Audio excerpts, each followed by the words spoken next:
Fit-8 ta' Marzu l-Malta Today żvelat l-iskandlu Tawdex u 24 siegħa wara Simon Busuttil kien diġà qed jiddefendi lill-eks Ministru Giovanna De Bono. Li ma tħallux il-Prim Ministru jimmanipulakom billi kull darba li ju jkun taħt pressjoni minħabba skandlu tiegħu jew tal-gvern tiegħu jipprova jiddevja l-attenzjoni billi jaqla xi ħaġa mill-passat. Nhar it-tlieta r-raġel tal-eks Ministru De Bono tressaq il-qorti akkużat li abbuża mill-pożizzjoni tiegħu tuffiċjal pubbliku. Dan għax whistleblower qed jallega li Tony De Bono batu jagħmel xogħol privat imħallas minn fondi pubbliċi lil votanti potenzjali ta' Giovanna De Bono. B'kollox Tony De Bono qed jiffaċċja 13-il akkuża.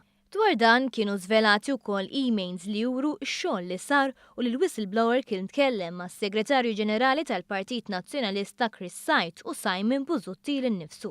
Iżda kull meta mistoqsi dwar l-iskandlu Tawdex, Busuttil iddiskrivih bħala tfih ta' tajn. Min jitfattajn għandu jħares lejn idejh u jara li idejh stess hija maħmuġa. Tibda kampanja elettorali, pum, tfaqqa skandlu biex jiddevja l-attenzjoni tan-nies. Partit Laburista illi għamel kampanja kbira ta' tfih ta' tajn dwar każ relatat Fawdex. Kellek ukoll il-kampanja ta' tfih ta' tajn enormi fuq deputat tal-Partit Nazzjonalista f'din il-kampanja. Għax għalih il-każ kien biss tfih ta' tajn għamilha ċara iktar minn darba li ma rridx jieħu passi kontra Giovanna De Bono. Allura ma nkunx tajt ras xi ħadd il-barra illi għamlet ħajjita taħdem għal pajjiż fil-politika hekk.